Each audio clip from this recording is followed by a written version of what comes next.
Good morning, good morning. Welcome back sa ating channel, Super Mom. Ay, hindi pala, Meriam PH na po tayo ngayon. At dito tayo ngayon, gagawa tayo ng seafood mukbang. Kaya unahin natin ilagay ang mais. Pakuluan natin hanggang siya ay lumambot. Tulad ng puso kung malambot ay wak. Ayan guys, ilagay natin ang mga mais na yan para sa ating mukbang. Ayan guys, kumulo na ang ating mais at isusunod na natin itong ating mga seafoods guys. Ayan. Hindi ko siya nilagyan ng asin dito sa mais kasi pag nilagyan mo siya ng asin, kukulubot siya at hindi maganda. Kaya wala siyang asin guys, mamaya ko lagyan ng asin pag ito na ang aking lulutuin. Ganon guys, ganon. Kapag nagluto kayo guys ng mais, huwag nyo lagyan ng asin. Kung kakainin nyo na, yun nyo lang lalagyan ng asin guys. Pero mamaya magkakaroon na siya ng lasa kasi imimix na natin siya dito after. Ayan na po, ahunin na natin ang ating mais. Ilagay natin sa isang kaserola. Ayan. At ito guys, lagyan na natin siya ng asin. Ayan guys, isunod na natin ang ating crabs. Mahal yung crabs, kaya konti lang yung ating nabili. Pampalasa lang mga kalalabs. Ayan guys, hintayin natin pumula kasi pula ng iyong puso. Ayan na mga kalalabs, mapula na ang ating crabs, kaya ilagay na natin doon. Tanggalin natin yung mga lapak. Pangit yan guys, pangit. Ito na guys, isunod na natin ang ating hipon. Marami tayong hipon. Nakuha sa palaisdaan ni Mariam. Ayan na guys, ang ating hipon.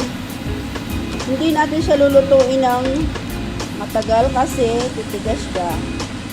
Baka maging tigas ng puso mo ang aking hipon. Kaya ahunin na natin mga kalalabs kasi mapula na siya. At ito na nga guys, isunod na natin ang ating crabs. Crabs na guys, na buo. Ay wah! Isama na natin ang ating sausage. Ay! Lumutang ka lang dyan, parang ako pinapalutang mo.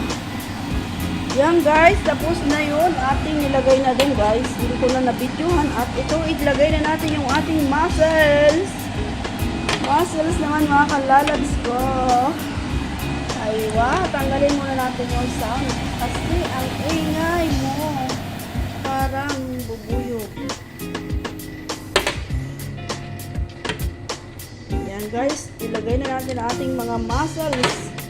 Ang lalaki ng mussels guys. Aywa. Ayan. Pakuluan natin siya hanggang siya ay lumambot katulad mo na malambot guys.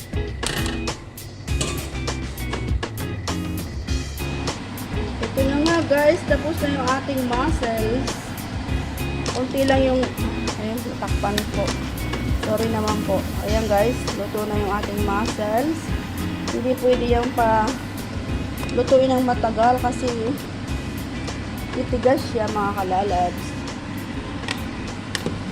Ayan. Tapos yung ating sabaw guys, ilagay natin sa pansit. Kasi ngayon guys, ay birthday ng aming kaibigan na si Lisel Mamalastas. Ay, anong pangalan nun? Apelyido? Ay, Lisel Magbanwa, shout out. Ayan guys. Ilagay na natin ang ating squid. Sama na natin ang sabaw at yan naman ay sabaw din niya mga kalalabs.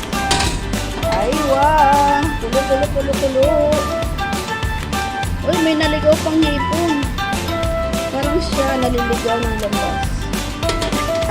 Daming hugot Ayan na nga mga kalalabs. Ang ating mga naluto na. At patuloy pa rin tayo sa pagpapakulo ng ating ahulin na natin yung hipon kasi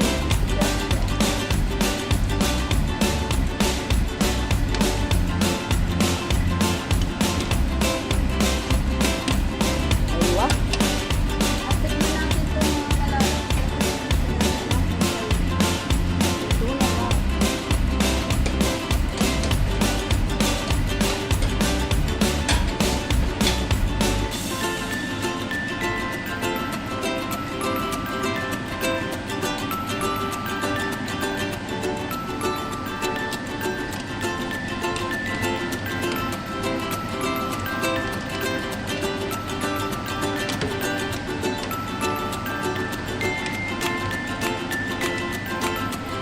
yan guys, ahunin na natin guys at luto na, malambot na. Hindi siya pwedeng patigasin guys kasi pangit. Okay guys, yan ahunin ko muna. Ito na nga mga kalalabs, ipagpatuloy natin ang ating nasimulan na pagluluto guys. Mantika, ilagay natin ang bawang. Ating pa-brown ang bawang guys. Maraming bawang mga kalalabs. Ayan. Aray.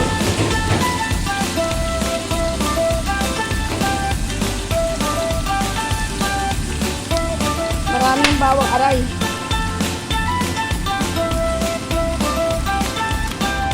Ito na guys, nilagyan natin ng butter.